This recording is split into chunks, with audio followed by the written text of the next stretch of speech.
guys, story time tayo. Nandito nga pala ako sa Japan.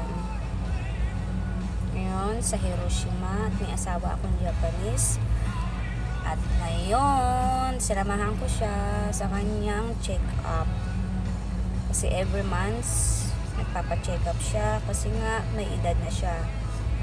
Kaya, tuwing pupunta kami ng clinic, kasama ko siya. Kahit puyat ako, kahit busy ako, o kahit wala akong tulog, basta masamahan ko lang siya, okay na sa akin yun. Okay, masaya din siya, lagi niya kami magkasama.